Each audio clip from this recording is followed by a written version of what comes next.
Howdy, Crittermanders. Salutations. Happy Monday if you're listening to us on release day, and welcome to another explosively blastastic episode of Cosmic Crit. My name is Patrick, and I'm your game master, your podcaster, and if you're Pollux, I'm your twin brother caster, and I'm here to introduce episode 43 of the podcast.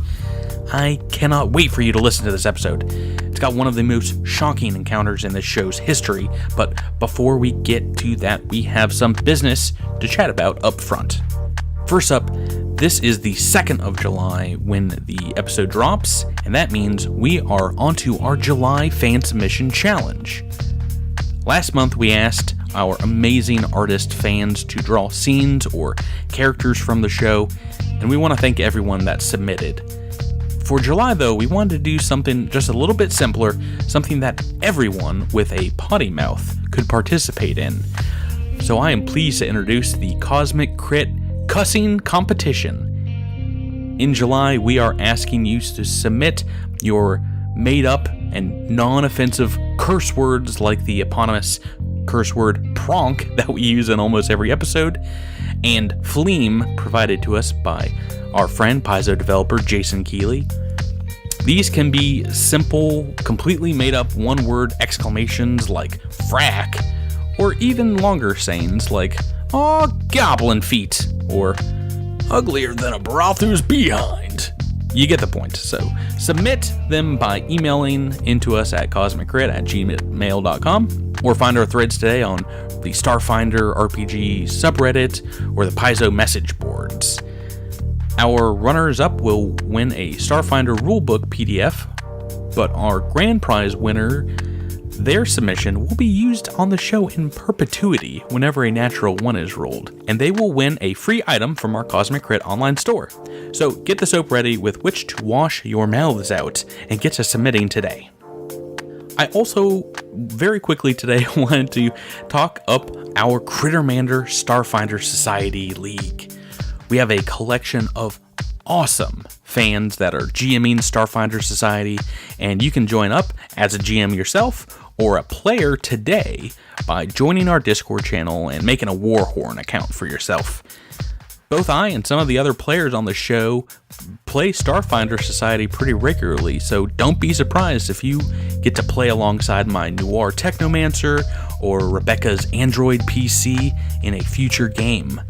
Links are in the description of this episode, and I hope to see you all out there in the future. As always, if you want to support the show, we implore you to follow us on Twitter, Facebook, or Instagram, and we appreciate ratings and comments so dearly via iTunes and out there on our YouTube channel where you can revisit all our past episodes. Thank you all for listening to me ramble on, but it's time to get to the action of this week's episode. This was absolutely one of my favorite games of Starfinder I've ever played, so I'm so happy I get to introduce it. Without further ado, here is episode 43 entitled Mad Moss Fungi Room.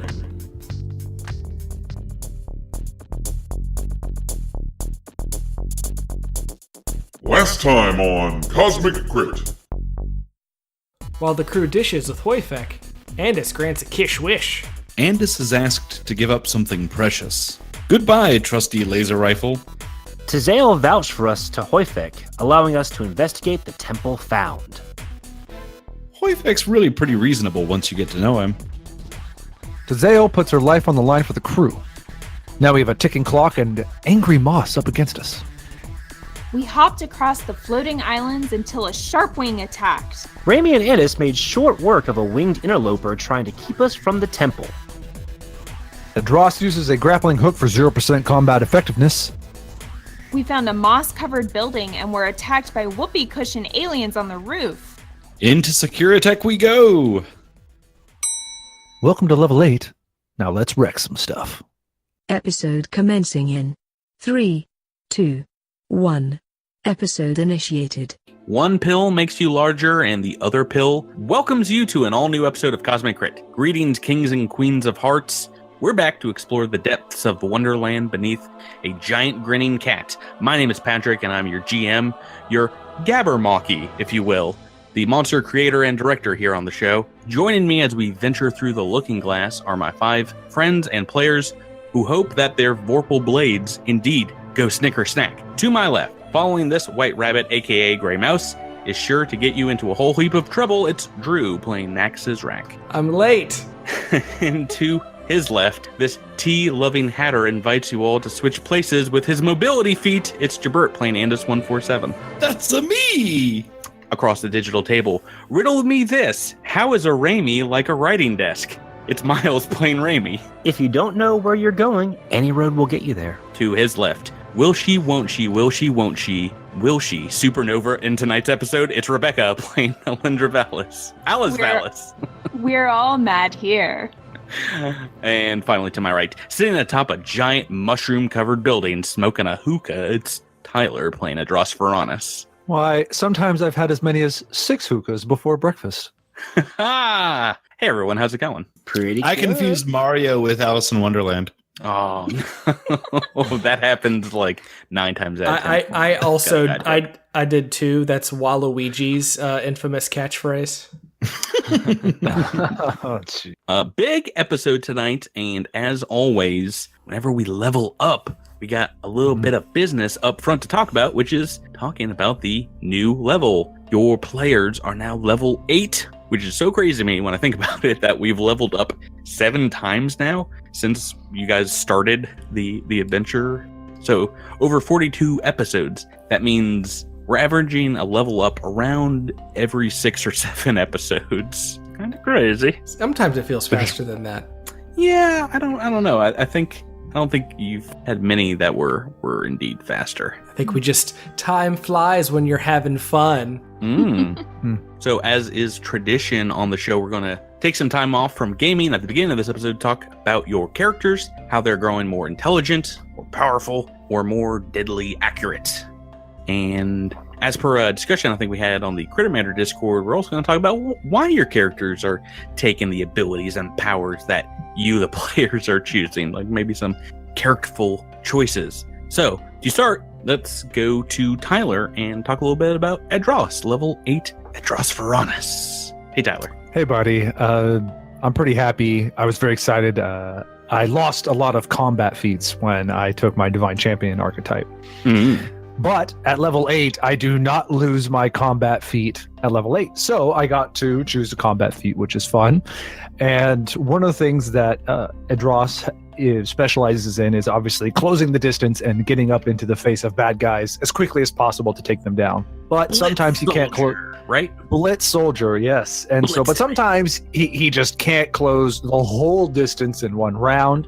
Sometimes he gets volleys and volleys of bad things thrown at him. But in the past, he definitely has dealt with that. And so I think one of the things that he wants to continue to try and specialize in is nullifying ranged combat or ranged combatants. And so to that end, he has learned how to deflect projectiles that are aimed his way. How does that work? So how that works is if a bad guy shoots at me and would normally hit me with a weapon, if I have a weapon in hand that is of the same general type, so if I get shot with a machine gun that does piercing damage, if I have a regular melee weapon that does piercing or blunt or anything like that, then I can make an attack roll against their attack roll. And if my roll exceeds theirs, then I just swat the projectile away and it doesn't hit me. The cool thing with this is that it also works for spells. So if I have a spellcaster throw some kind of jolting surge at me and it's electric damage, then I can also use my plasma doshko. But yes, if Miles does try to kill you. Then I can use an energy weapon and deflect that spell. So kind of cool. I'm very excited to actually get to try it. I hope we fight something. And it costs an RP to do so. Just to try and attempt it. Costs me a resolve point. So I'm excited. I'm really hoping we fight something that shoots long range projectiles at me this episode. Yeah, for real. Wow, this is kind of interesting. So and you say energy for magic weapon or magic spells as well? You have to be the same type. So if it's an energy projectile being shot at you, then you have to it has to be an energy weapon that I deflect it with. So, like if Raimi betrayed me and cast Jolting Surge, I couldn't use the curved blade to deflect that because it is a regular kinetic weapon. Where is this Raimi betraying Dross coming from? I don't know. Like I don't Batman, know. he's I just prepared for float the with it. worst. ready for your turn. He's got an intelligence you 8. He's gotta not be prepared ready. for dinner. That's so sadly true. Oh, awesome. Let's next go to Andis147. Jabert, what did they get at this level? Lovely. So at level 8, you get to choose from a new list of more advanced mechanic tricks. And I opted to go with one of the less advanced ones because there's a lot of those mechanic tricks that sort of like go up like tree paths where you have to sort of like get, the next one in a series. Yeah, And, you become a student, then, apprentice, then master. Yeah, kind of like that. And so it's exactly like that. So I've run back and decided to pick up Overcharge. It's a standard action. I basically hinky with my powered weapon and can get it to squeeze out an extra d6 of damage. Turn it on up an attack. to 11, as it were. Exactly. Yeah. Dial So it it in. uses about 3 times as much ammunition, but I think it's worth it. Although I've been sort of like doing some maths of just being like, all right, how many shots am I going to get like this? Not that many. Yeah, well, with this new boost weapon as well, that just soaks up ammunition. The boost effect does like an additional consumption. So it's like, so I think if I boost it and overcharge it, it consumes 20 charges from a battery. So just like a normal battery. It does like a half. It does like a half of one of my 40s. That's not very economical. Well, them's the breaks.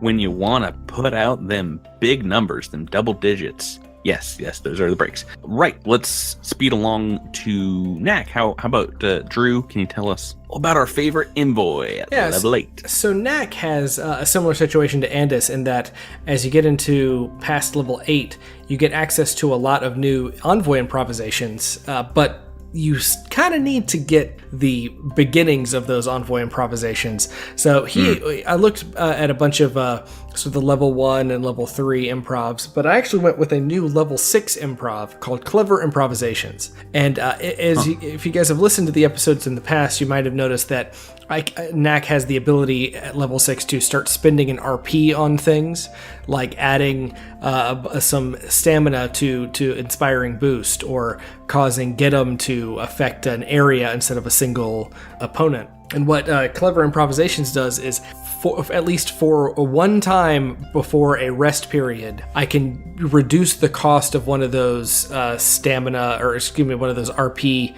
using abilities by 1. So improved Get 'em with the ability, with the area of effectability, I can use that one time basically for free until the next rest period. So gonna be able to use some of that stuff a little more often without having to constantly be worrying about my RP consumption. Let's speed along, continue on to Solarian Land. How about that? Take a trip down to Solarian Town. Rebecca, what about Alindra? All right, so I got a new stellar revelation, which is always very exciting. And for this one, Alindra spent some time in meditation, as Solarians are wont to do. And during this particular meditation session, she was reflecting on the use of supernova and how often it has served her to blow up in photon power and blow her enemies with fire damage. But that made her think, what would the opposite of that be? And instead, she crushed her enemies from the inside and used the powers of gravity. Oh boy. So that's what she has learned to do. So it's a stellar revelation known as Crush. It's graviton attunement. The target has to succeed at a fortitude save or become staggered, and it can also spend an RP to stun them for a round. So Wow. staggered and stunned are pretty powerful conditions. So I'm kind of There's some excited. of the, I mean, if I did it to you as players, some of the worst conditions you can have heaped on you in a turn. Yeah. Yes.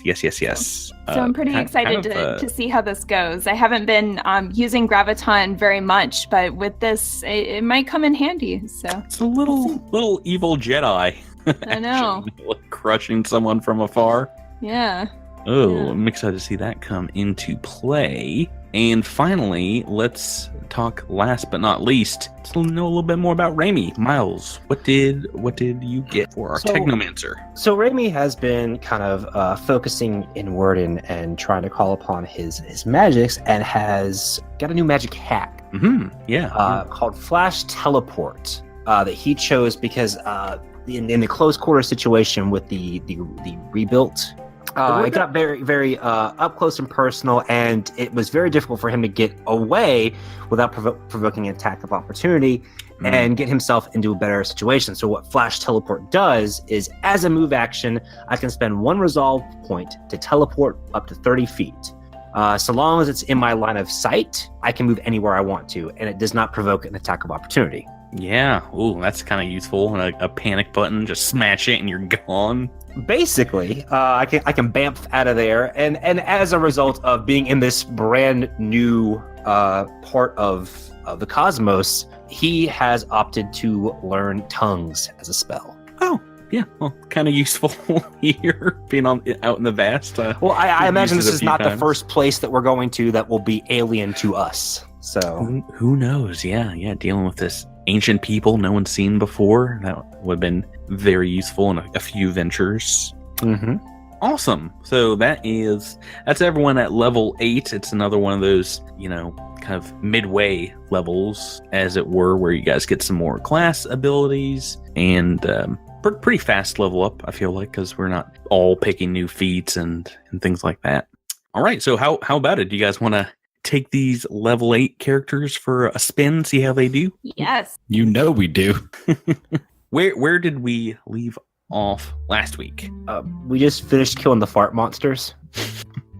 Yes, these weird flying gas bags that were shooting some unnice things in your direction. Please, Patrick, they're called fart monsters. That is the official Wait. AP designation for them as of Right. now. I've been screen looking. I actually don't remember what they're called, so like your guys' fan casting of these monsters are more official than what I can come up with at the moment. Excellent. Yes, so we just fought the fart monsters and are about to enter the building. I want to give them their time in the sun. They are a species called the Daeln. Daeln. That's what I I don't said. I think- said fart monster. Yeah. Oh boy. Before we head inside, I'd like to take a 10-minute rest and also ask Andis if they wouldn't mind installing my new armor upgrade. Yeah, that's right. We got a haste circuit not too long ago, and nobody's really gotten that installed in their noggin yet. So yeah, absolutely. I'll get to working on that while you take a breather. I will also take a breather. Dude, who else wants to use RP besides Alendra? Knack does. Knacking it up. I Raimi? suppose I'm going to be busy for 10 minutes, so I'll hold off. Okay. Raimi, did you want to take one as well? Yes, I did. And if memory serves, Edros did not take that much damage in our previous episode. No. Sorry, Tyler. That's what happens when you get stuck on a rock Idras by could have yourself. helped me. I didn't know that you needed a rest, Andis. I just pulled a name out of a hat. I mean, if you want the unit to be installed correctly, then it will have to be Andis. I do not think I can. I do not think I can install that. Yeah, I do trust them to rewire it Idras. properly. That's true. My engineering is -1. Well, that's that's hard. It's both upside down and backwards. Yeah. My engineering is pretty high, but I also need. Well, I'm done installing this slow circuit for you. Your arms move really, really fast now. Just Yeah. poured concrete into your armor. All right, so you guys rest up. We get that installed. Not too much time has passed since setting out to what seems to be the Securitech building. You've cleared away a sign on the inside of what looks like a little reception area in the building. It does say Securitech offices. Cool. Should we take a look around? Maybe do some perception checks? Yeah, because are we? Is it like a waiting room that we're in? Yes, you've already taken a look in this room. It's just completely overgrown with these fibrous kind of fungal filaments that seem to be growing over everything. Across the desks are these huge blooms of grayish green mushrooms. Ooh. And everything, it just looks kind of broken down. Is it covering the door on the opposite wall? It is, just like the main door to get into this room that you opened last week. It is going to take a strength check to try and open. There's one other door in this room leading to the north. Who wants to try and open that one? Can we do a general perception check first? We've already been caught by a trap one time in this AP trying to just open a door. You can. I will tell you, though, that you don't notice anything save the milky white spores just growing over everything. Nothing seems to be usable or disturbed in any way besides that. It's gross. You guys think it might be a good idea to activate our environmental protections before we start messing with spores? That I is, believe we already have. last week. Yeah, you determined last week that is probably not great to be just sucking these things down your lungs. Then great. Forgot about that. It's okay. So who wants to try and open the door? I can assist to Dross. I will allow one person to assist. So go ahead and roll that. And Tyler, do you want to roll the... Oh, no, he did not assist. Tyler, this is all you. I was about to say, I was like, well, maybe Adros could assist Alindra for once. Nope. Nope. Good luck. Okay, thanks. How about a 17 strength check? It's not going to do it. Yeah, so this one's going to take you some time just doing that jerking thing where you get like a finger on the door and you're like keep banging at it. And so it takes you a few minutes to get this one open. But when you do, it reveals a long hallway heading maybe 50 feet towards the east before turning north. And you see a couple sets of doors on the north side of this corridor and a few on the south side. Let's head north. Yeah, so which direction would you like to go? You see these doors here. Do you want to just try each of these doors one at a time? That sounds like a plan. Best to stick together and see if we can go through one by one, and hopefully, if anything happens, Alindra could just set this hallway on fire. Yeah. Alindra, my lower back hurts from that door. Why don't you try this one? All right. This is also stuck. Oh my gosh, you're kidding. It's worse than the last one. All right. Come on, lower back. I believe in you. 22. Hey, Adros did this one. So yeah, not messing around like you were with the other door. You just kind of put your shoulder into it, and these filaments of this fungus are trying to hold it, glue it shut almost. And you can see they run all along the walls here, and it opens up into a pretty large chamber. Huge, maybe 2,500 square feet, like the majority of a basketball court. And it is nothing more than gray hillocks where once might have stood desks and chairs, now just covered in fungus. A couple of doors exit this room into the hallway, and you see a small room to the west, up here to the northwest, and a couple of small cubbies, like a couple of small rooms along the eastern side. And so for the listener, this is very clearly like a bunch of cubicles with like some huddle rooms. Like like this is like the most office spacey of office spaces. Well, can I do a perception check to find an ancient TPS report? I'm gonna need a red swing line.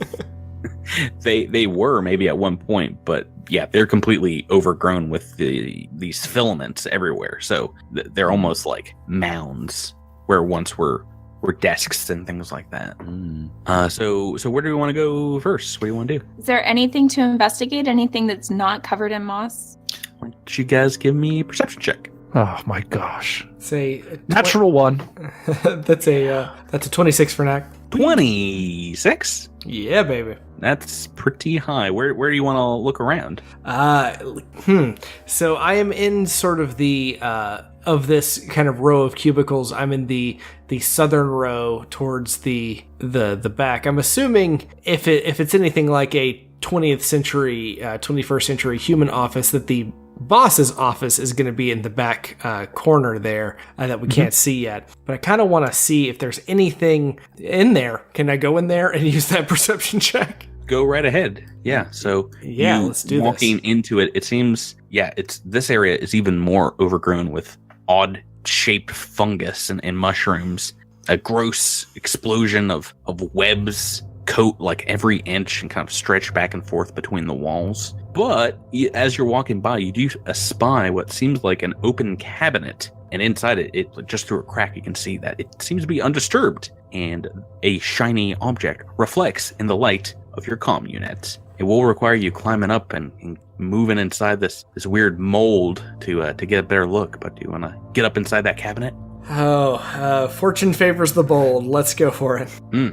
Cracking it open, it seems to be like an ancient Kish version of a syringe, and testing the compounds out, maybe sampling the wares a little bit. It is a Kish version of something that you know of in the Pact Worlds, a serum of enhancement, and this one is for scientists. Serum of enhancement scientist, which gives you some bonuses to skills, that have to do with the science. I don't have the rules up in front of me, but it does basically what it says. This vial of performance-enhancing serum unlocks or enhances aspects of your body and mind. They last 1 hour. The serum of the scientist, the creature gains a +2 insight bonus to computers, engineering, and physical science checks, and can attempt checks with all 3 skills untrained. That lasts for an hour. If you don't have glasses on when you inject this into your arm, you suddenly they appear on your nose, and they're also I do have one clarification. You said physical science, so that's physical science, not life science. Correct. 2 different sciences. Okay. Just didn't, maybe it affected both. So not serum of enhancement doctor. So who has the highest physical science score right now for physical science? Yeah, I'm just wondering if we can pass it pretty quickly if we need to. Just trying to think of. I only have +4. Yeah, you'll probably not need this in a combat situation, but yeah, good call. Yeah, let's just add it to the loot table and talk about it later. Yeah, physical science is 18. Let's go ahead and explore these other 2 cubbies over here. Why don't you guys give me another perception check if you want to check out over here what we see. No idea. Yes. So that is a Patrick. I got a 28. Nat got a 33. In your face. I'll go look at this one. Neck, you stay out of here. I'd stand in the doorway. I say, Neck, you can't come in here. This is my room. So there are a couple of desks, and one of you goes to the right one, and one of you goes to the left incorrect one. And on this, you find a space on top of the desk that is completely clear of the mold. And in this very small circle, you see the original material of the desk underneath, and what looks like a small ring. It seems like whatever this ring was made from maybe was inedible or some kind of incompatibility along with the mold. And looking it over, it is a magical ring, and it is a magical ring of resistance Mark II.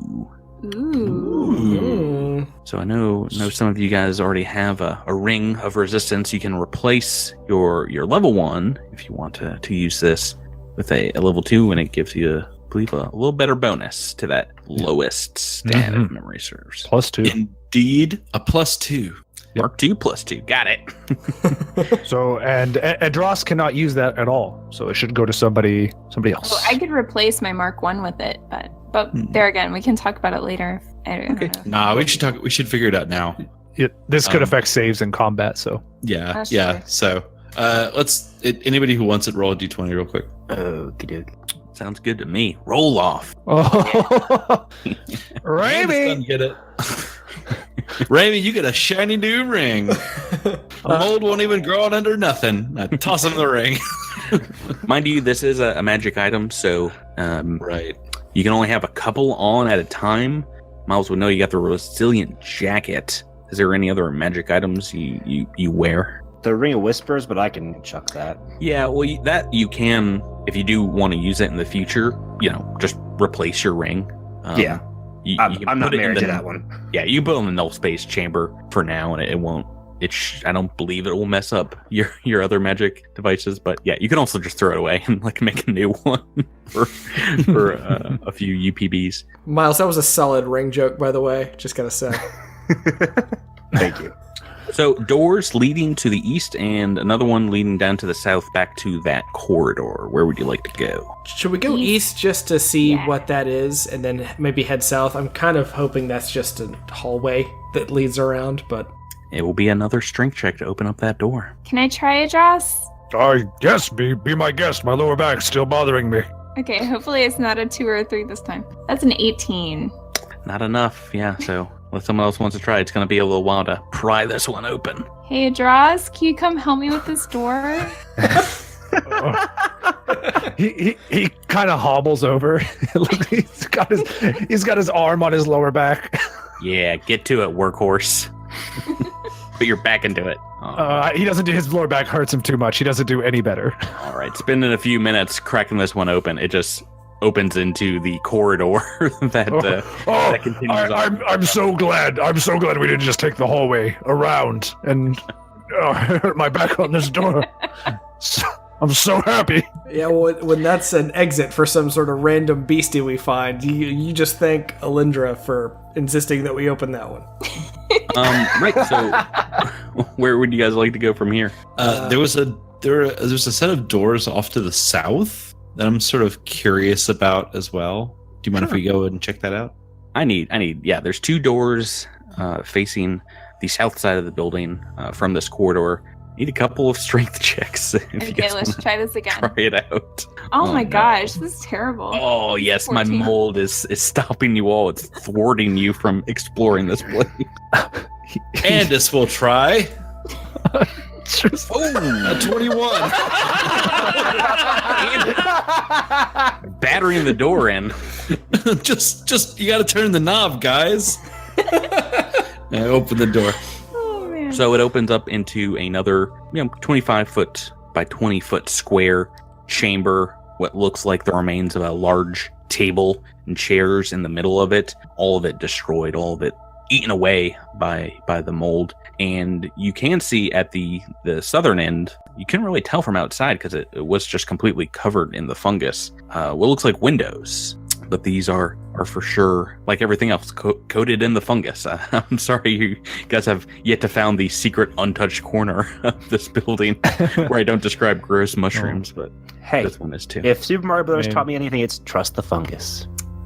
Yes, good rules to plan your movie by and live your life by.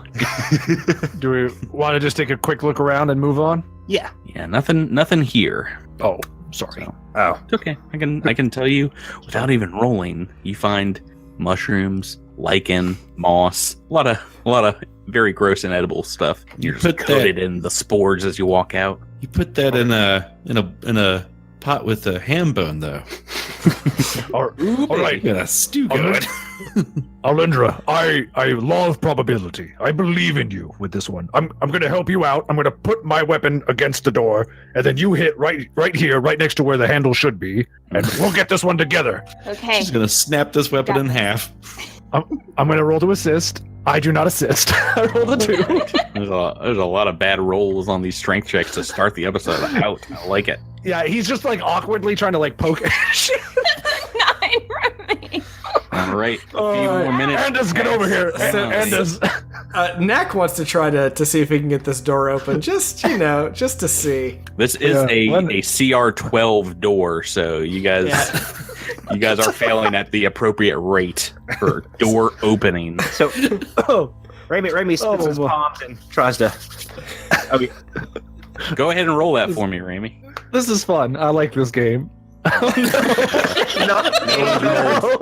No one's rolled above a 12 for this door. It's a rough door. I've already marked down that you guys have spent 5 minutes opening this door and failing to. Yeah, we gotta cut. Tyler. We're gonna have to cut some of that out. But sorry. You poop mouth. You got a big old poop mouth, Tyler.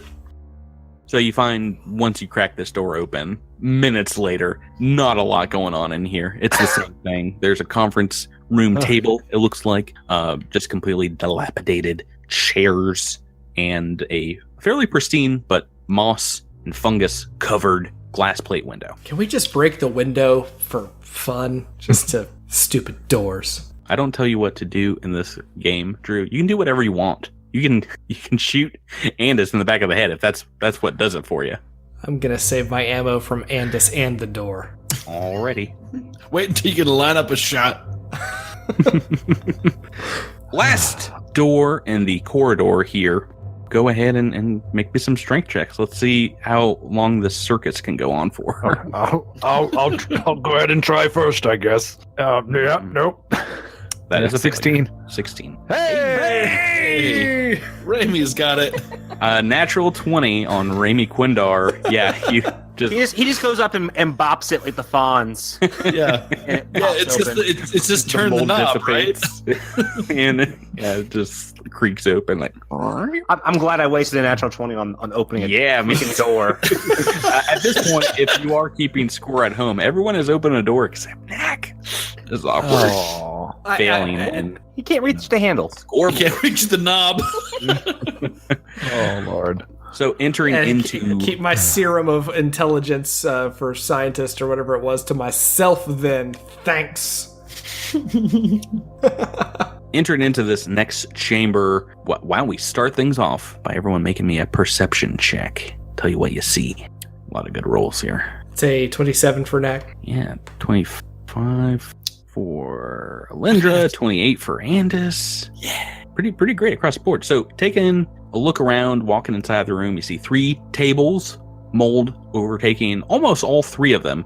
The filaments of the fungi here seem to be blowing slightly in a breeze. There's no wind blowing through this chamber. They're just kind of moving on their own. Well, one table, the one closest to you, Andis, you seem just maybe gravitate towards it. It has a few square feet in a wide circle where you can see the material of the table free from these spores, and in this patch sits what looks like a large square hunk of metal, plastic, and crystalline material sketched with alien runes and circuitry. And you can see just along its sides, it's kind of marked up.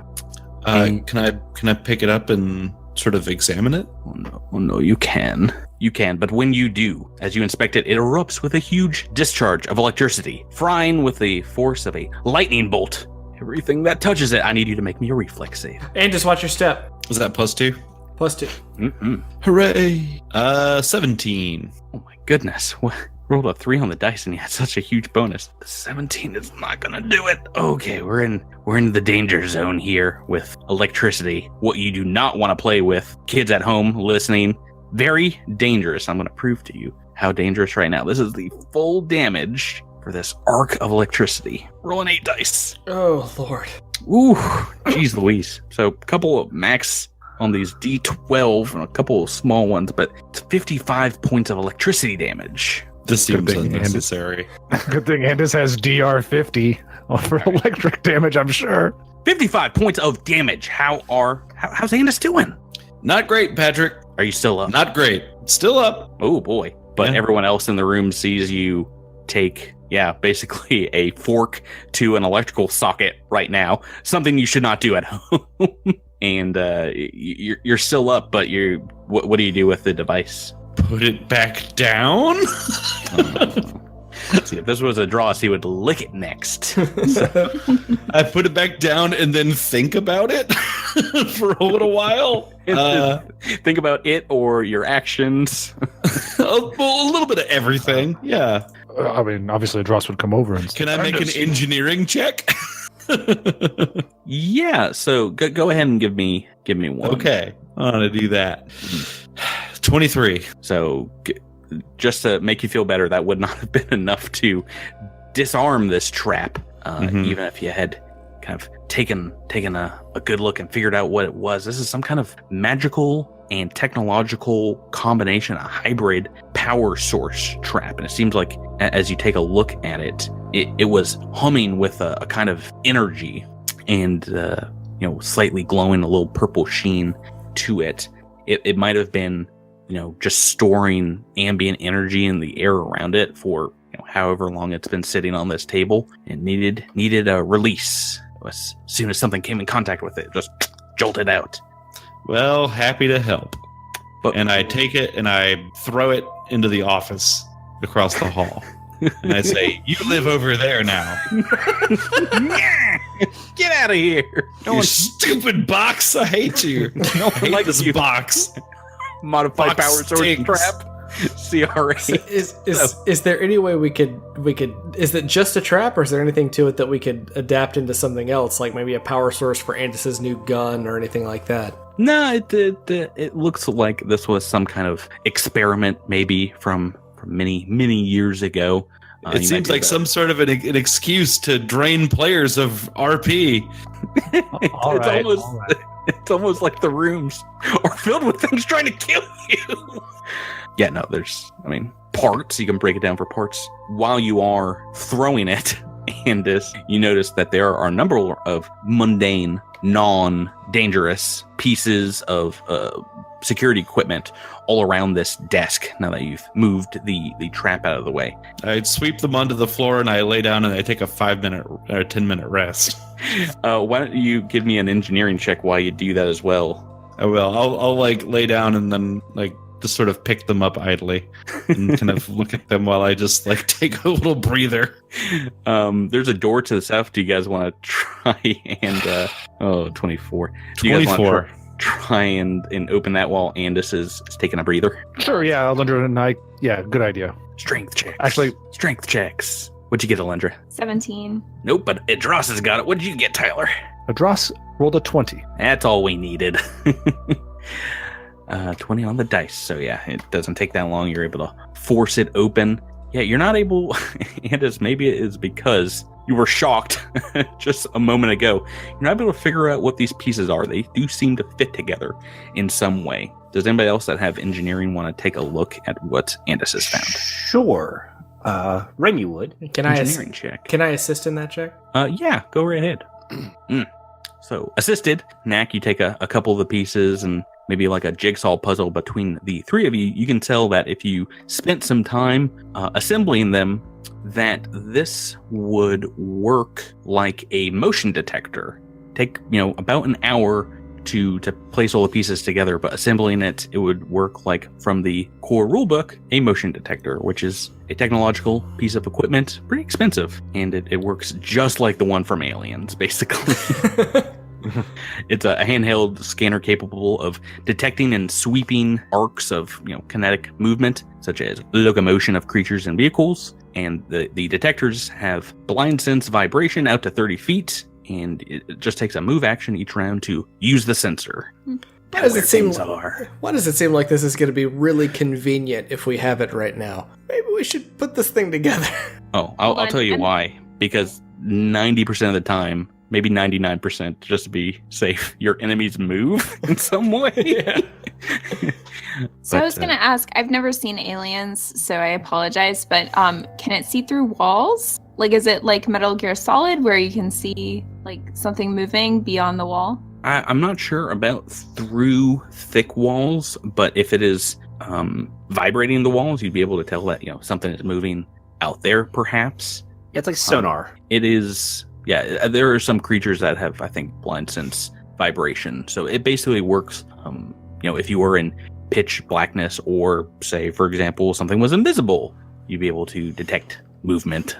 Gotcha. Yeah, Okay. the one in Aliens works through walls, but we got to figure that out for this one. This one does it can detect sweeping kinetic moves. So it can only that tells me like obviously it wouldn't be able to detect something through the wall because it wouldn't actually see that movement. It would just see the wall. But it would be super convenient if we had somebody that did not have dark vision that needed to see something in pitch black.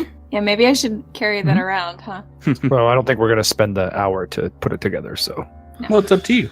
Do you guys want to spend an hour? I mean, what is our time frame for getting back to Hoifek right now? You have spent about an hour of what Curate Tazale said would probably be a 4-hour time frame. So No, we can't afford an hour. Let's move on. okay, so you've opened up this door to the south. Are you guys headed on in? Yes, sir.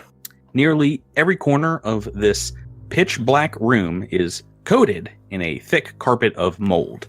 you see thousands of these 5-inch long filaments moving in a non-existent breeze here. Almost like the room itself is a giant set of lungs just sucking you inside. 2 massive towers of crystalline and metal, this ancient Kish technology, stand in the middle of the room, one to the north and one to the south. You see a couple of what looks like computer terminals sticking out of the fungus from these towers.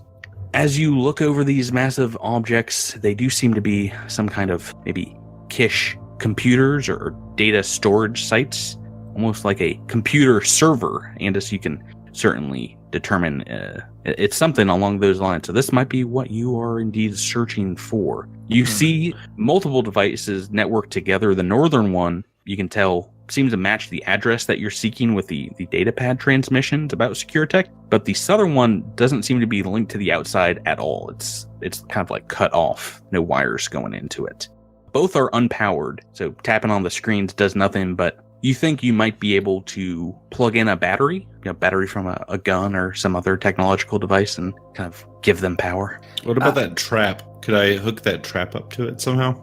The trap has been expelled, so all the energy in there, just about every bit, went into you. I have a question, Patrick. Mm-hmm. I have supercharged weapon. Would I be able to use that to help supercharge the terminals to life?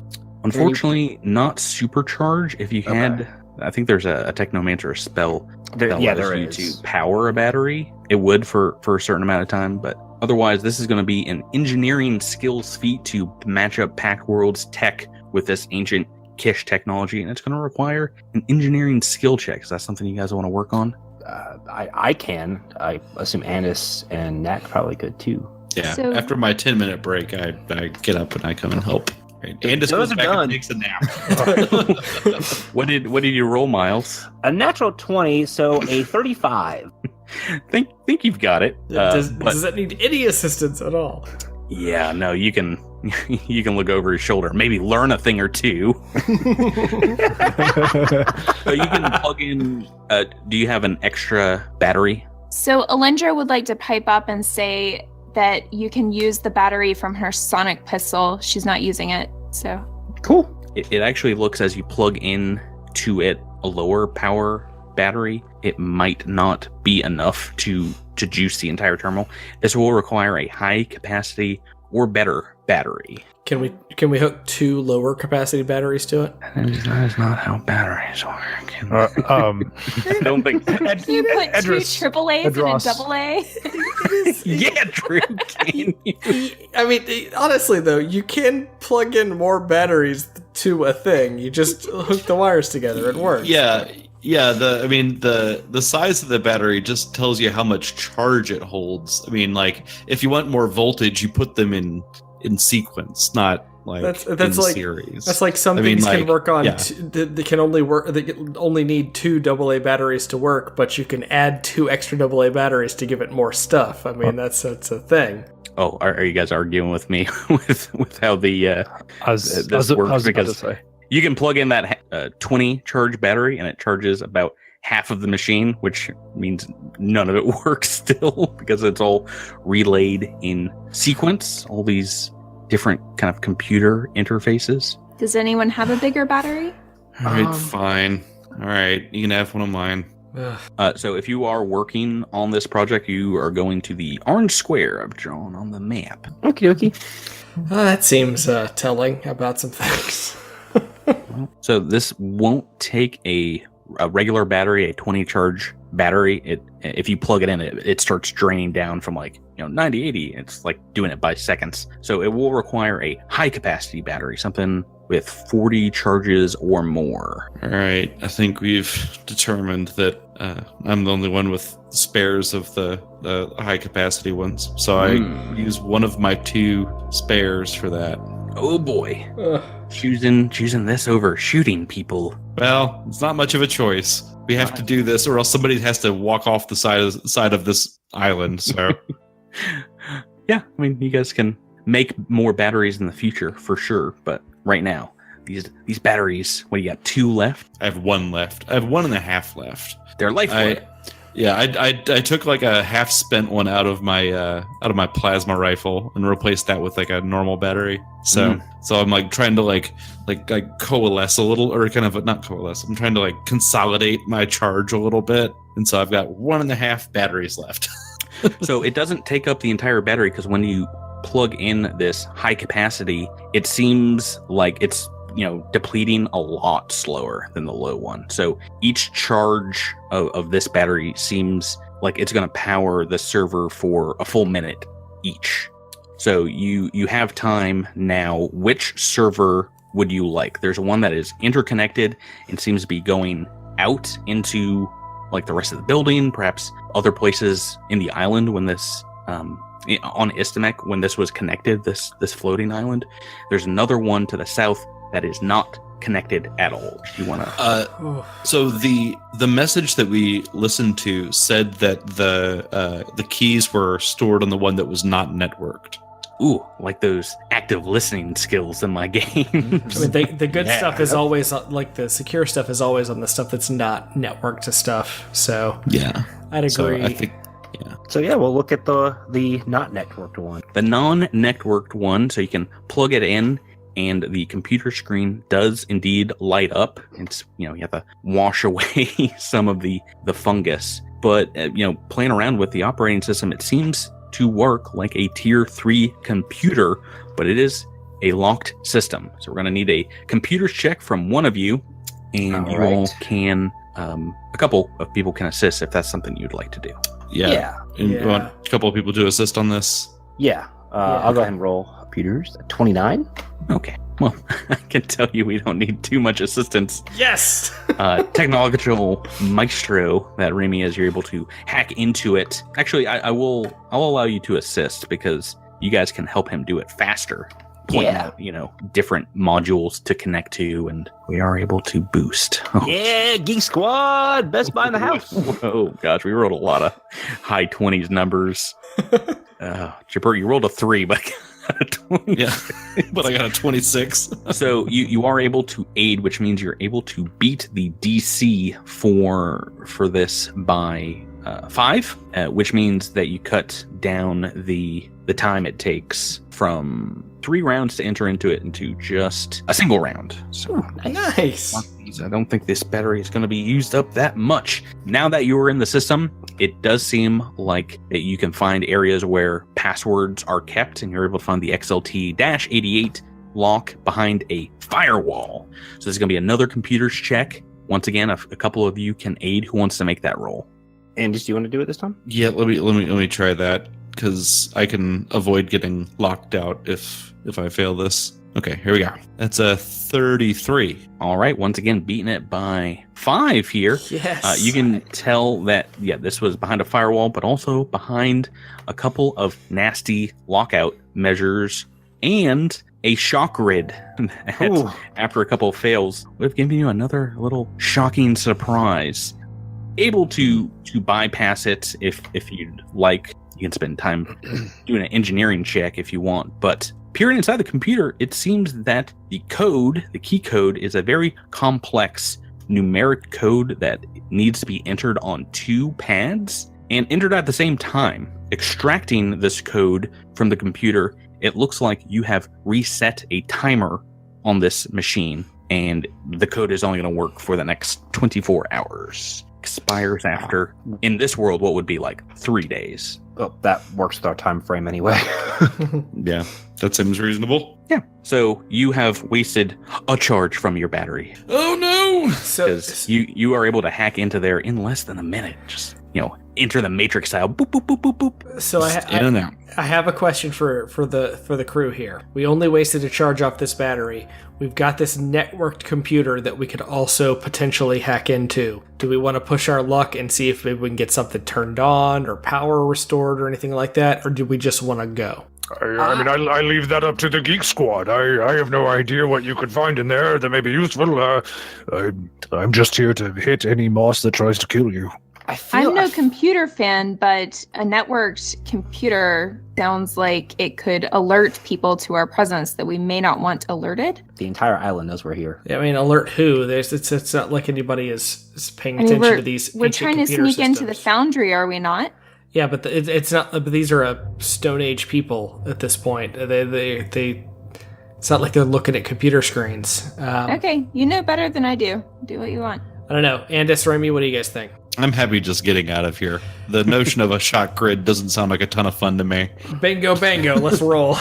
Let's get the heck out of here. Right. So you guys want to head on out? Oh, Yes. boy. As you're leaving. Oh, no one leaves the room. As you're leaving, you see the fine filaments of fungi ripple as if they're caught in a gale force wind, vibrating excitingly. The ground begins to convulse and rise up before you to a mass of these thick tendrils of the fungi, all tied together in a viscous webbing and taking the form of a massive amorphous blob. We are in combat. Ew. Oh no. Oh.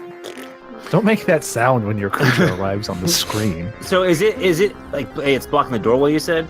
Yeah, you guys all crowded right into it. It forms up. Actually, it's going to form up kind of right underneath you because it looks like Knack, Alindra, and Andis are all right there at the door. Of course it is. Of course. I forgot to roll for initiative at the beginning of the game, so let's go ahead and do that now. Initiative time. We are in combat, and this thing is forming up, and you guys can see it as it is forming underneath you. I haven't rolled initiative for it yet, but I'm going to do that right now in front of you. It's got a +4 to its initiative modifier. Let's see what comes up on the D20.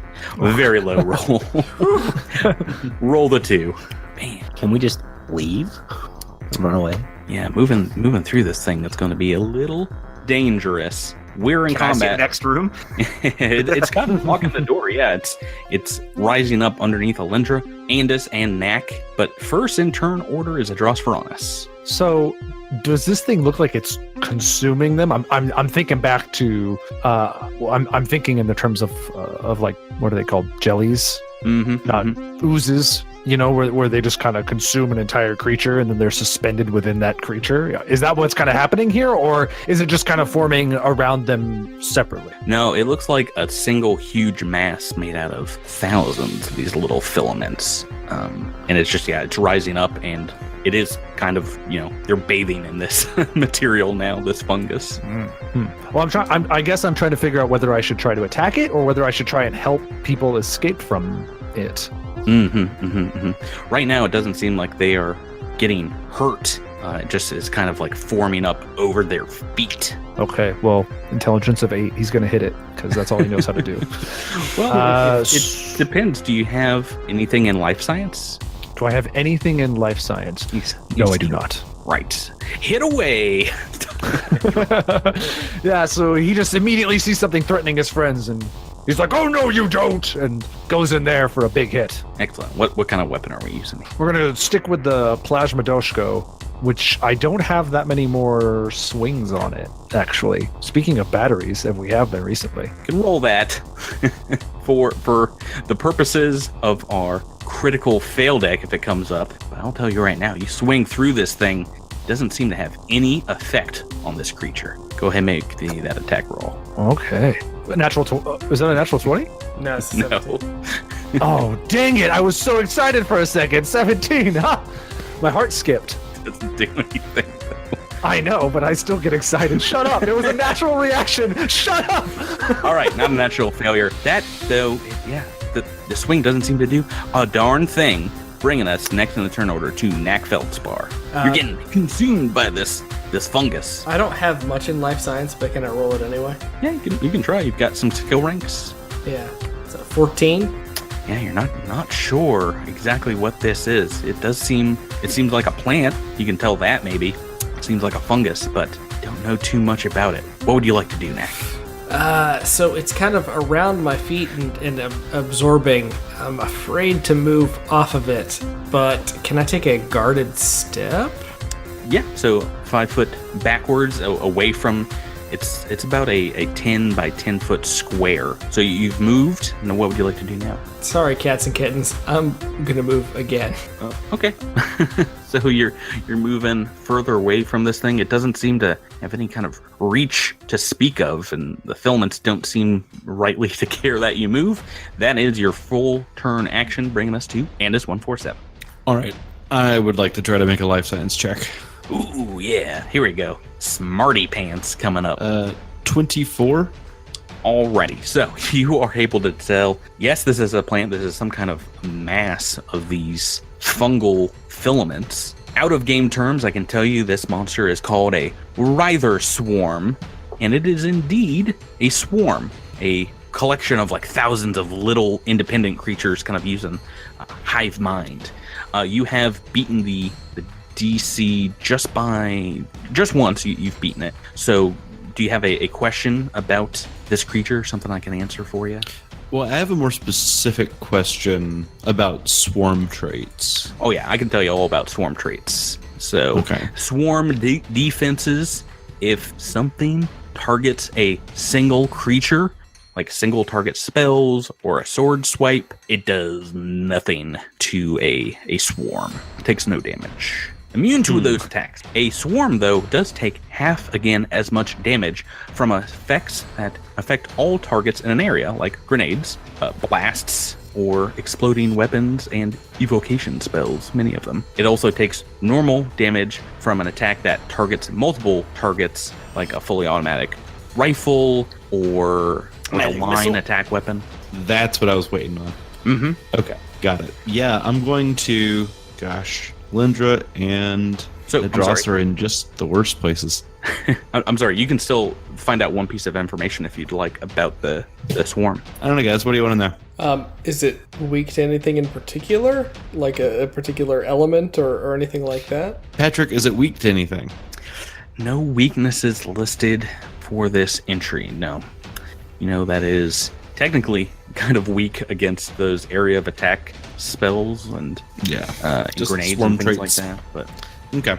Then I'm going to move out of the swarm. all right. And I'm going to try to shoot. I'm trying to describe this for the listeners. Sort of like through this way. So I'm not hitting Alindra or Edris. Like, is that a thing I can do? What kind of weapon are you using? I am going to use my plasma rifle. Oh, okay. I thought you said you took the battery out of the plasma rifle. I put a smaller battery in that, so that one has 20 charges right now. You got your high capacity. Got it. So that is fired from the corner of your square. You can hit from. I see. I can sort of cut through section like that. Will hit this. Okay. Will hit multiple bits of this thing. So go ahead and make that attack. Will. Okay. So this is going to be -2 to hit because this is just like set up as a tracking shot. And okay, yeah, here we go. Rolling like a very good roll boy today. That's a 14 to hit. It's not going to be enough, unfortunately. That's going to be a miss. Remy Quindar, we are on to you. Okay, so you said weapons that have kind of like multiple parts to it. If it can hit multiple creatures, then it can. It does like half damage to a swarm. So automatic fire, line weapons, things like that. Okay. Oh wait, I'm sorry. No, it takes normal damage from those. Right. Not half damage. Well, I guess the question I has for something like caustic conversion, which is shooting various nanites. Unfortunately, caustic conversion is a single target attack, and it will not affect these things. All right. Well, then I will use my my X-Gen automatic rifle. Okay, so doing so, you fire a spray of bullets, and Edros and Alindra are in front of you. It's like That's okay. They're not important. a cone. Yeah, we're in tight quarters here, so You were wondering why I was making you out to be a betrayer in the beginning of this. Self-fulfilling prophecy. what is Edros's weakness? Bullets. That's it. Yeah, with those two right there, there's not a whole lot I can do right now. You could hold your action to see what they do. Yeah, I'm going to hold my action. Okay, so you want to wait until they both go Yeah. again? So that's going to drop you out of this turn. Is there anything you'd like to do before the end of the turn? No. And that takes us on to the creature. It is, like I said, this just writhing mass of these fungal particles. It moves closer and gets to both Edros and Alindra and starts just enveloping you both. Each of you, it climbs up your legs, these thick rivulets of fungus up your backside. Gonna do a swarm attack against you, and you're both gonna take a little bit of damage. Gross, icky. Alrighty, so for Alindra, this is going to be 21 points of damage, and for Edros, 22. We're pretty darn close on both these. I'm glad I rolled them twice and differently. I need both of you to... This is where things get ugly. This is where things get very ugly. Yeah. Yes, it does. Alindra and Edros. I need both of you guys to go ahead and make me a fortitude save, though. So 22 for Alindra. Pretty good. And a 20 for Edros. Oh, you guys are both fine. You feel these things, getting underneath your armor. You feel your stomach start to turn, but you're able to hold down all those cookies because it's kind of grossing you out. But 22 and a 20 is going to save here. Just for fun. Why not go ahead and make me a second fortitude save? That's right. Not one, but two. 24. I rolled a 12. That's not good. Just gonna write some notes down here. That's basically this thing's turn. Don't read anything into making 2 fortitude saves in a turn. And we're on to Alindra Vallis. All right, so I am going to use Blazing Orbit as I move and light this thing on fire. So I'm going to walk all over it. So there's fire all over it. You're going to walk all over my monster after it's not a carpet. You're moving through like a sea of fungus and leaving your little Sonic the Hedgehog flame trail behind you. Yeah, but your monster attacked me, so I'm going to leave as much fire as I can. So I'm going to end up outside of the carpet of moss, I believe. Right, so you're going to move away, leave the fire behind you in its squares. Yes, and since my solar weapon will do no good whatsoever, I actually have another rules question. I apologize. Mm-hmm. Does this count as a single target or no? For what purposes? For crush. Can I crush them all together using gravity? It does target a single person, so I would say you could not. Well, that's why I ask, is this whole thing a target or is it like... No, the swarm acts like, indeed, thousands of little things, so unfortunately no new level 8 stuff there. But if it moves through or stays in the blazing orbit, it is going to take damage. Is there anything else you want to do on your turn, standard action wise? No. But I'm photon attuned. Photon. All right, so that is turn 1 against this thing. I haven't written down any damage yet, which is disturbing to me, guys. Edros, Ferranus, we're back to you. You're still in this thing. All right, well, I mean, Edros doesn't really know what to do. I think he's just going to try and just run away from the thing, first off. All right. Well, that's a good start. You have Andis, who's able to provide you with some information on this thing. So, do you have anything that can hurt it? Yes, I do. I do have a machine gun with the automatic firing capability. Oh. But this thing is in a really awful place because I don't really know where to stand in the room where the cone... So you can stand right by Raimi, who's about 10 feet to the south of this creature. And if you both want to just light it up on your next turn, you can. And and do your cones and each get a piece of the creature. So I can't move out of this and then also pull the machine gun as part of the move action and then turn around and fire? No, unfortunately, it is a full attack to do automatic fire, but you can stand where you are and do it. Are you just dropping your Doshko? It's not going to do anything. Yeah, it's not gonna do anything. So Doshko on the ground. I'll wing it over into the far corner. It goes past Knack. Okay, and when you do automatic fire on the weapon, how is that different from making an attack roll? Is it any different at all? Yeah, so when you do automatic fire, you get to pick a cone and you attack everything that's in that cone. So for the swarm, you are going to just still make a single attack, I believe, against the creature. So that is against KAC? Yes, these are all just bullets. So it's just literally tons of bullets ripping through the creature. Okay, go right ahead. All right. And that's a 18. 18 is going to be a miss, right? You're lighting up around the wall behind it. It's not a good look. Just expending that ammo clip. But holding his ammo back, Raimi Quindar, you're up next. All right. So I was kind of hoping both Alindra and Edris would move back a little bit further. My AoE is a 20-foot attack. Yeah. So you technically, no. I can hit it here, and it wouldn't hit Alindra, but it would hit Edris. Yeah. Ooh, boy. That's fine. How are you with fire, Pedros? I'm okay with fire. All right. Me and fire, we're pretty tight. So, we go back a ways. I'm gonna use explosive blast right into the corner of this room. Ooh, we're right where it draws through his Doshko. That Doshko's getting messed up. Alrighty, yeah. So is this the first time you've used it? It's the first time I've used explosive blast. All right, so you're throwing out a massive shockwave, an explosion of fire and bludgeoning flames. Go ahead and roll that damage, and I get a reflex save. Reflex save should be the same as 19, I think. Surge. I have rolled a 7 on the dice. This thing's reflex is pretty good, though. Unfortunately, you see, as soon as the blast is coming for this creature, about half of it kind of seizes up and forms like a barrier wall. The other half ducks behind it. So it has succeeded in the reflex, just barely succeeded that reflex save. So what is the damage? 37. So Okay, it's 37. half of that. Half of 37.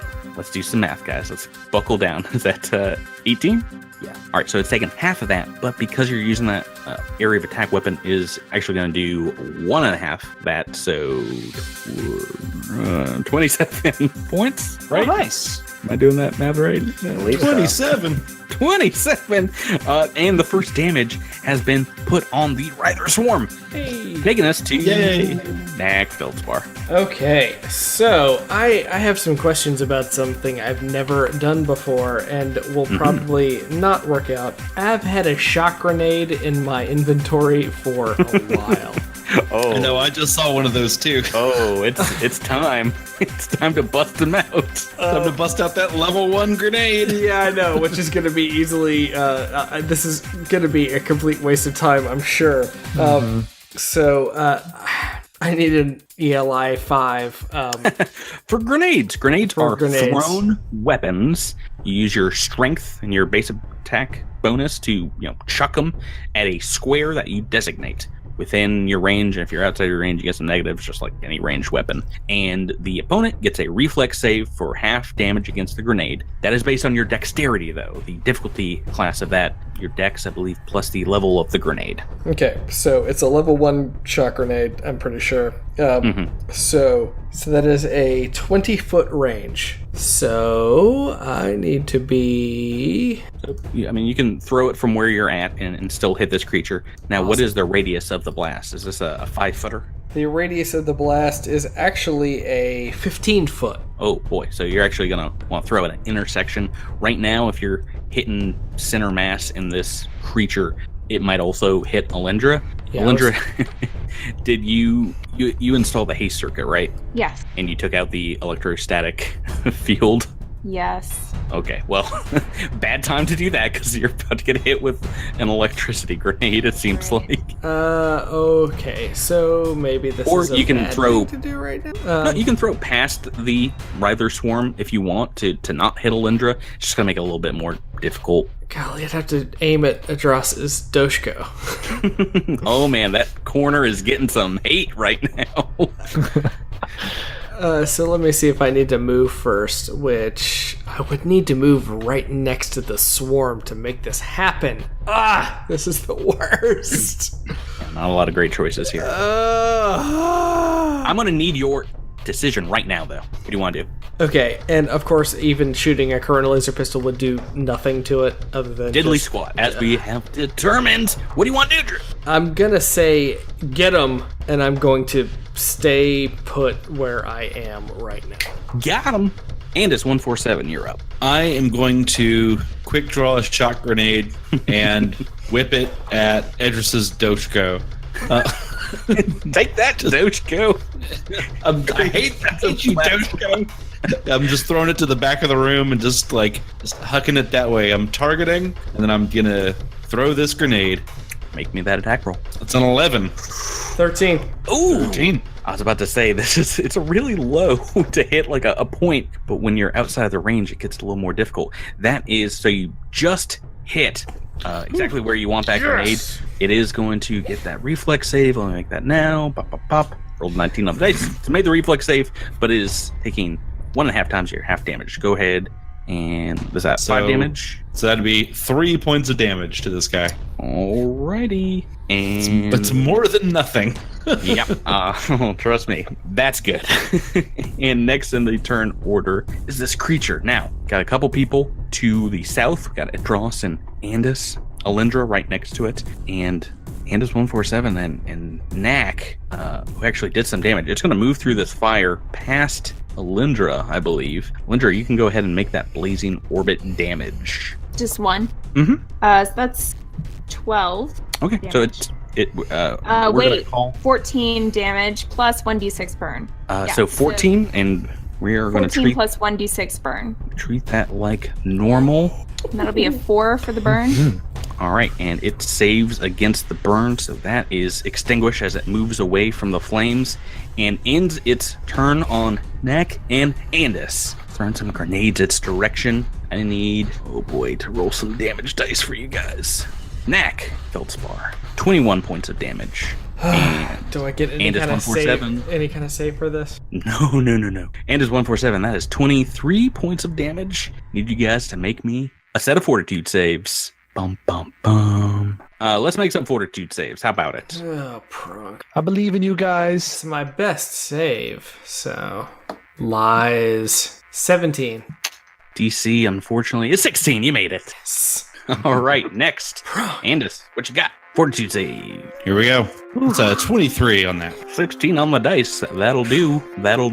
And you guys, you can feel it kind of sickening you a bit, but you're able to focus, stay on target. I do need you to make one more set of fortitude saves. I'm very sorry, but it's... Andis, I have an idea. Go ahead and roll those for me as well now. Ooh, Andis is good. Oh no, Knack. Feeling a little under the weather. That is this creature's entire turn, and we're back to Alindra. All right. I am just going to go another point toward photon attunement, and that's it. All right, taking a guarded action here. Can we table talk for a second? What's up? I have an idea for this monster, Okay. but it's going to require Andis's remote hack ability. I'm wondering if we can lure it into the electrostatic field that exists between these two computer terminals that we have hacked, And then set off the shock grid. Set off the shock grid. Oh, I didn't disable it. I don't like that disable it. one bit. I didn't disable it. I just bypassed it. It's still That's armed. a great idea. That's a great idea. Yeah, absolutely. That's thinking with portals. All right, you both disgust me. We're top of turn 3, Edros Veronis. Knack, is Knack generating this plan, or is Drew? Why not both? Well, one is able to share this information with the other players in the room. Knack has shared this information with the other players, and Drew has shared this information with the other Okay, so players. shout out some commands. There is a 10-foot wide square, and you were able to determine that there was some kind of defensive arc grid underneath it. Edros, we are on to you. What do you want to do? I guess I'm gonna hold. Okay. Remy Quindar? I am going to. I am also going to hold. And we're back to Knack Feldspar. How fast was that? So I'm gonna move. Let's see, how far can I move here? Oh, plenty of space.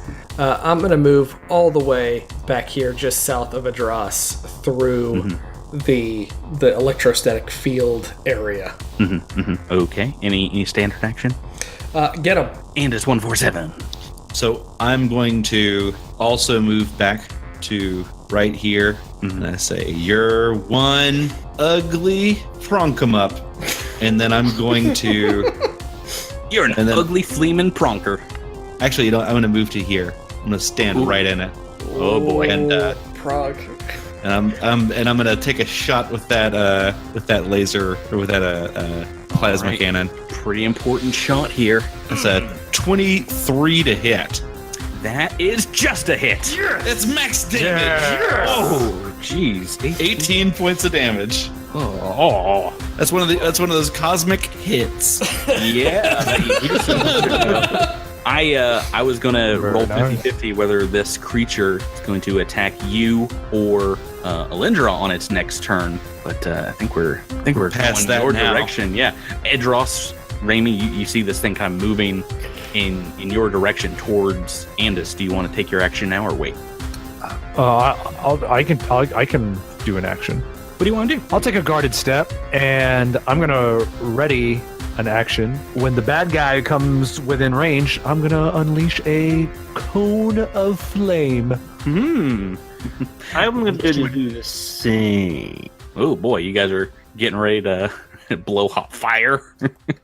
Release your mixtape on this thing? Yeah. All right, well, We're going no to surprise. all week. It is indeed coming straight on top of you. Go ahead and make those attacks. 20. Oh, I thought you had a fire gland as well, Miles. So you just shot Andis in the back? Yeah. No, you can light up the the computer as well and just kind of shoot a corner to him. Yes, so destroying this thing for good. An 18 is going to be a miss, though. All right, so Adros breathes a hot cone of flame, and you get a reflex save, DC 18. Otherwise, it's going to be 11 damage. I rolled so well all game. I've kept it up. Gosh, you're killing these reflex saves. So that's going to be half damage, so only 5, but One and a half. Yeah, 1.5. So there you go. 1.5, so 7 points. Yeah, already. This thing's not looking too good. You've knocked out about half of its mass. It's like black and burnt in parts from this explosion, from walking through fire, and it ends its turn on Andis 147. Andis does some more damage to you. Now we are in real danger territory. 18 points of damage. I need a very important fortitude save. There it is. 26 on the fort save. Oh, great This- roll. His ability is whenever he does damage, it's the distraction effect, which means you would have, basically lost your turn had you failed that. You guys have been rolling great, though. Yes! Alindra Valis, we're back to you. You hear everyone down between these two computer servers acting out some kind of crazy plan. Yeah. Alindra's happy though because she is fully attuned. Yes! Yes! Don't kill Andis, though. My life. If you kill me, I'll be so upset. No, I'm not within range of any of my comrades, just the creature thing. Go ahead and roll that. These computers are totally toast. That's 37 unless they make a reflex save of 18. Roll this dice. Natural. Yes! Whoa! Awesome. Yes! 36 points of damage times 1.5. Yeah. That's another 18 points. Another 18 points. Now, talk about what you want to do with the rest of your lives as I do math.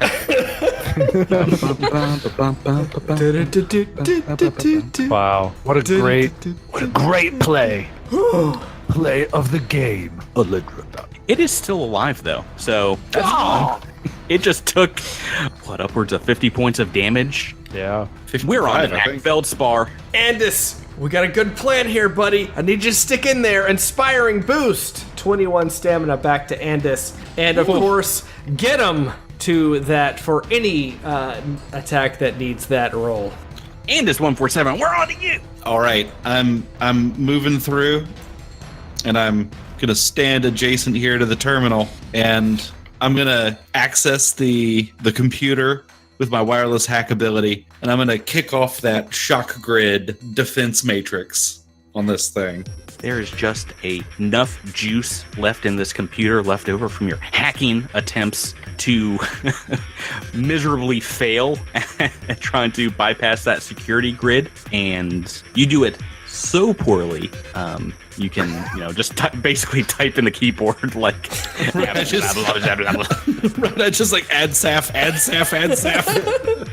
It does set off the shock grid. You see the plates beneath this creature light up with blue arcing electricity, sending the entire mass ablaze in a blue-green flame. It turns completely black, and it is dead. Yes! Yes! What a shocking conclusion.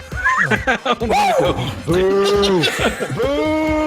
I was about to say, even if I saved at the reflex save for this, it's a lot of damage. Out of curiosity, how much damage was that, Patrick? Let me just go ahead and roll it. So 22. So 33. It had failed its reflex save. So another 16 points. It had less than 20 hit points left. So Yes!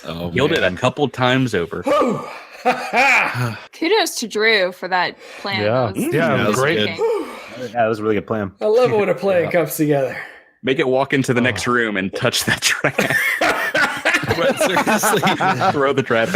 I go get that trap and I hold it between two pieces of wood and I toss it inside the thing. So yeah, the swarm just dissipates. It's like gone. It turns into this black mass falling to the ground, seemingly unmoving, completely dead. But it's not only that. You see the carpet underneath it. The filaments turn from this off-white to brown and then completely black colorization. And then that continues, spreads along the floor to the walls and up to the ceiling. Then you hear a massive crack as a huge chunk of the ceiling tumbles inwards on itself. Guys, it was holding the building together. Oh, we gotta go. Seems to be falling, shaking violently. We are still in initiative turn order. You're all gonna act at the same time. You guys are in the server room. Turn 1. Give me your actions. Let's get the prunk out of here. Guys, remember those rooms that had the windows? I feel like if we could break those windows, we could get out faster than any of the doors. They'll be closer. I'm gonna go. I can move 30 feet, right? Yeah. So, boom, moving just outside of this door. Yep, so you guys can all move into the next room. I think, Edros, do you have some business to take care of here? Yeah, Edros goes into the corner and he grabs his Dostro, and as he picks it up, as he picks it up, it's both really hot and electric. So he's just like, ah. Yeah, I'm not sure if it's gained the broken condition yet, but it took 42 points of damage. So it's a little. I'll have to look that rusty. up. Wait, so we can double move, right? Basically, we're gonna, because the ground begins to become unstable here. Basically, each turn you'll be able to move between a single room. We're gonna make it a little bit easier. We'll add in some other movements here, but at the end of this turn, chunks of the building begin to fall down around you, Edros. Go ahead and give me a reflex save. Adros, watch your step. Hope you could use that like 8 times. All right, reflex save. Not my best. And not my best roll. 12. That's a 14 with watch your step. That is not enough. Huge chunk of the ceiling hits you. 18 points of damage. On this second turn, you are able to move out, and the entire room collapses as soon as you walk through the door. Yikes. Back into the next room where the trap was, these 3 tables, you all see entering this workroom from the server room, the floor begins to just fall away underneath you. It drops 30 feet into a massive sinkhole, and you guys are up to get to the door on the other side. It's going to be a pretty big athletics check to make the jump. If you still have juice in your jump jets and or jetpacks, you can just kind of scooch across there. You know I can scooch across there, baby. Yeah, pretty It's a easy. 23 for my athletics check. Oh, so you're not using your jump jets. No, not unless I have to. Do I have to? Unfortunately, yeah, you make for the jump, and you do fall. Yeah, 23 is not enough. Oh no. Coming up short, you just fall down into this pit, taking 3d6 points of damage. That is only 10 points, but now you're at the bottom of this pit. Knack is out. Andis, what do you want to do? Right, I'm gonna jump down and help Alindra. Oh my! Jumping down into the pit. Yeah, and I'm just sort of like grabbing her, and I'm trying to activate my jetpack with my athletics to try to climb out of the pit. She can control gravity. I'm pretty sure she can get out of there on her own, but... It's possible, but give me I'll allow you to do a reflex or an athletics check to get down into this pit, not take any damage. Andis, watch your step. Athletics isn't bad, but my reflex is even better. Better? Yeah, my reflex save is actually higher than my athletics check.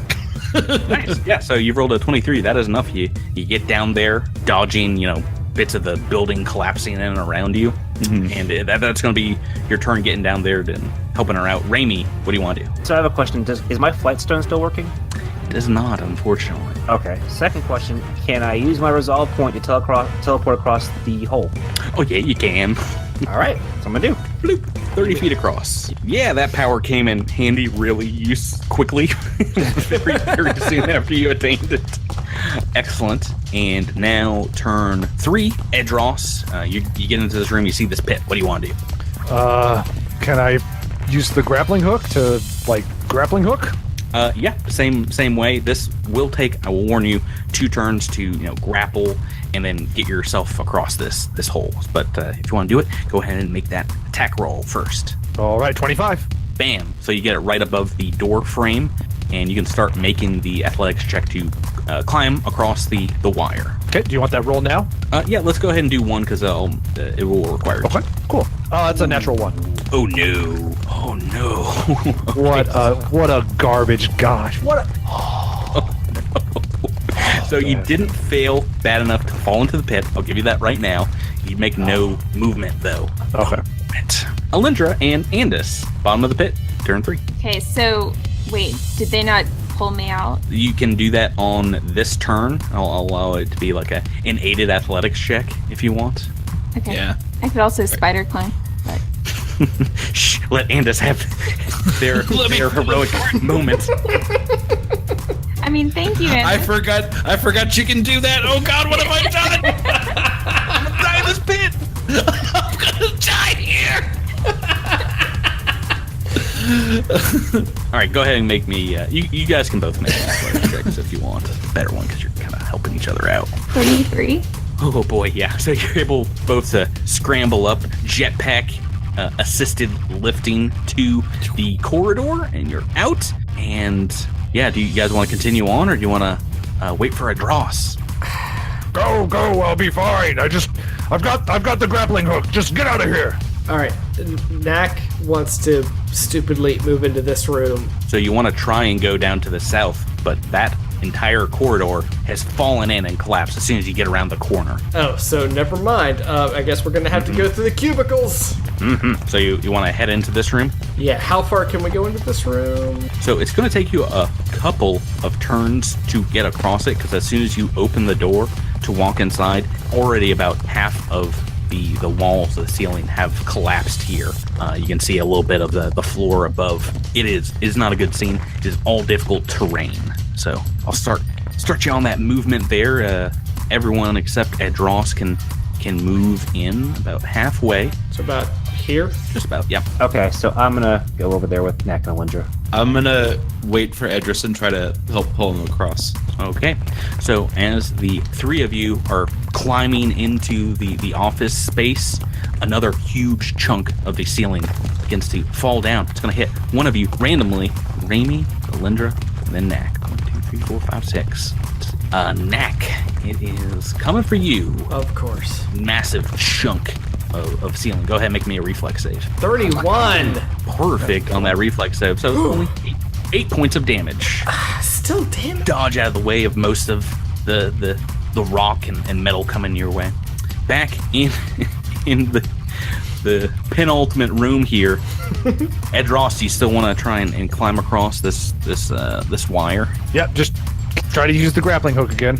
So it's still attached. You just gotta make that climb check to get across. Athletics. Okay. Athletics away. Okay, that's better. Not a 1. That was a 10, so 20.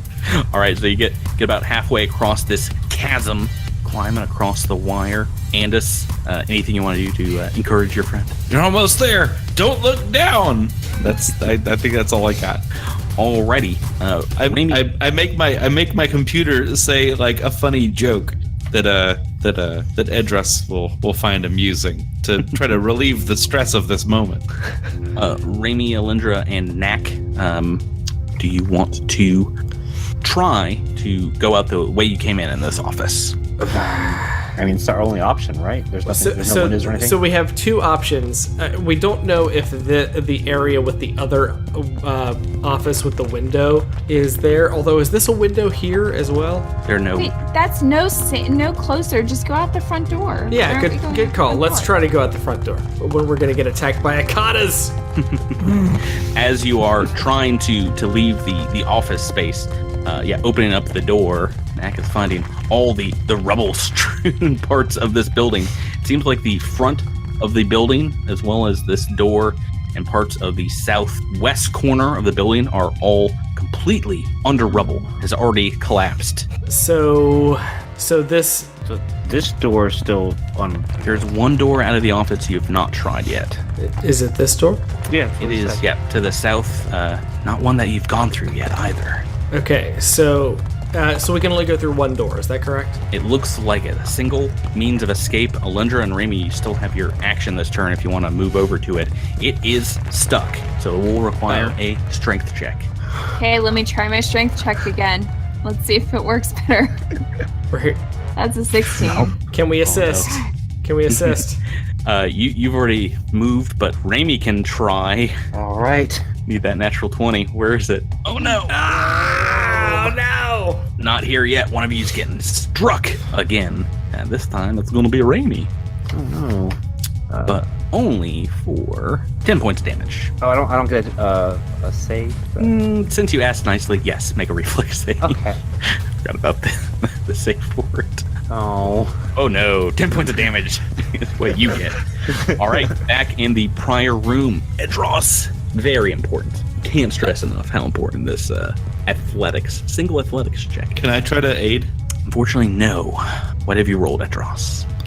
All right, I rolled a 5 on the die. Not my best performance, but that's going to give me a 15. Yeah, so I will say, this is going to do it if you are able to dodge out of the way of this rock that is about to fall on you, another chunk of the ceiling. It does more than 10 points of damage, we'll say. If you fall into this pit, sir, please make another very important reflex save. Here we go. 22. Hey! That'll do it. So half of 16, 8 points of damage. You make your way across the room. Yes! No damage. No damage. I just shucked that off. It bounces off your back. You're like, no, my lower back. Oh man. I get to the other side, and I'm like, Ernest, I'm gonna need a massage on my lower back later when we get through this. I don't know how you hear me. It's not easy being old, is it? You have 0 time to retrieve the grappler as the entire room just falls completely in on itself, burying everything, including this pit that was there a moment ago. And we are back in the next room. You guys can move into there, Andis and Edros, and you guys can make another strength check to try and open up this door. Anyone else want to try before I do? Everyone can roll a strength check. You guys are trying to beat up against all it. push together. Oh, hey, there's a good one, Alindra. Sometimes that's all it takes. It's a little pressure. So you crack open this door, and you can see, indeed, it looks like the eastern conference room buried under rubble, but the western one is still good to go. So you guys can make your way down there. Let's go. I mean, it's open already, right? Yeah. It is indeed. Now, to get out of the building, you guys can go in whatever order you want. You can either take 2 move actions and, just kind of like jump through this plate glass window, or you can take a move action at the end of it, try for an athletics to jump through on this first turn. So it's up to you. Let's go. Alindra, what do you, who wants to go first? Let me ask that. I'll go first. I'll attempt an athletics check. Alrighty. It's a 33. So, like a gosh darn action hero, you jump right through the glass. It shatters around you. You might take a point of damage, but you are outside the building, safe as can be. Who wants to go second? I'll go next. So do you want to make an athletics or do you want to take 2 turns? I'll take an athletics. Oh. That's a natural 1! Oh no. Frog! Oh no. And your bonus is... It's a +4, so it was a 5 on the die. Or 1 on the die, 5 overall. Oh no. Figured when she shattered the window, it would make it easier for the rest of us. I bet it did, but Still real bad, Drew. Real bad. I'm imagining this small little rat just trying to crawl and grabbing onto the broken glass and being like, oh, this is a terrible idea.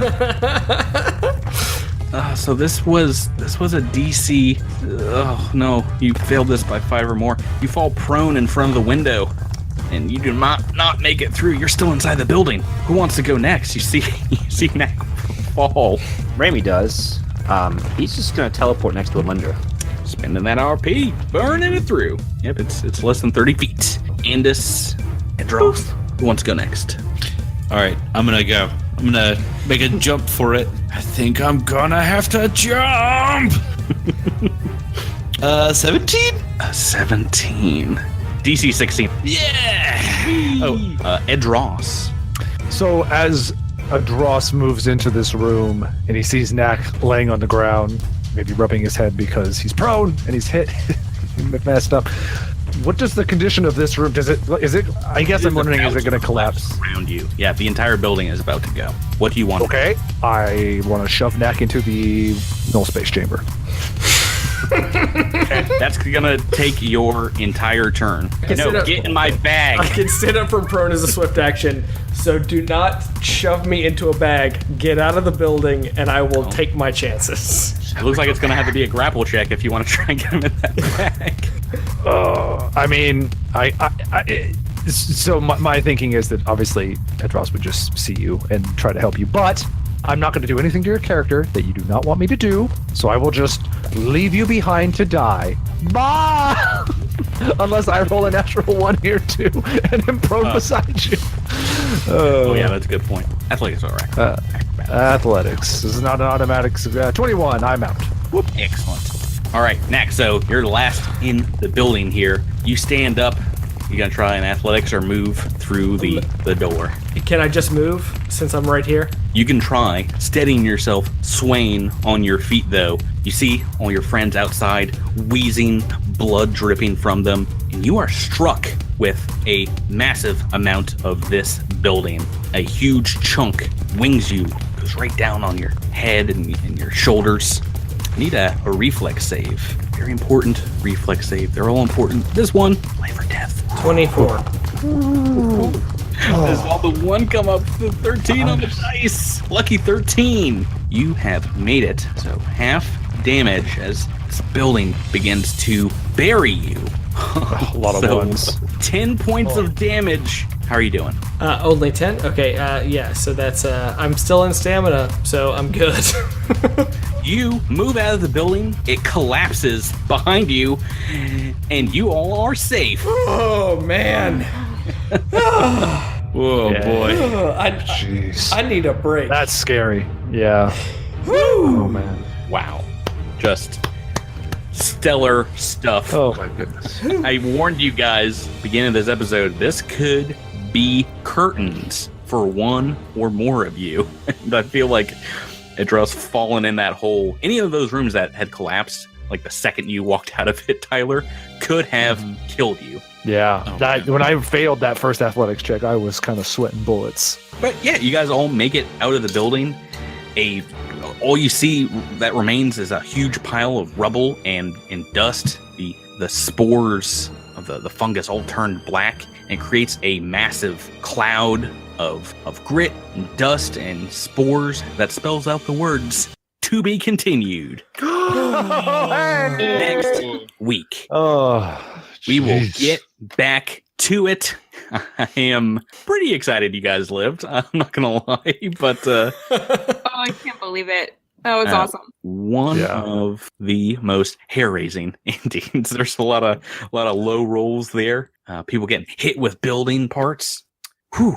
I don't know about you, but next couple episodes, just like taking a dip, lounging by the pool, maybe drinking a nice mixed beverage. Oh yeah. Probably gonna kill you instead, though. Probably gonna drink some- No, let's have a Tuesday. black milk Pretty sure that's not gonna Cosmo. We'll happen. call it a day. No. Yeah, no. I need to- we will see what happens next week on the episode as you guys can return to Zale and Hoyfek, and we'll move on from there to the end of this book, The Foundry of Istamek. Ooh, I'm excited. And also, I'm going to need to get on like a space Yelp and find a chiropractic for my back. Spelp. I just need to take a space. I just need to take a space nap to get some RP back. Yeah. Snap. Snap. Stop. All right. Well, we'll figure that all out next week. Thank you guys for playing with me. Thank you. And everyone say good night, everybody. Good night, Good night, everybody. We'll see you Good next morning, week. listeners.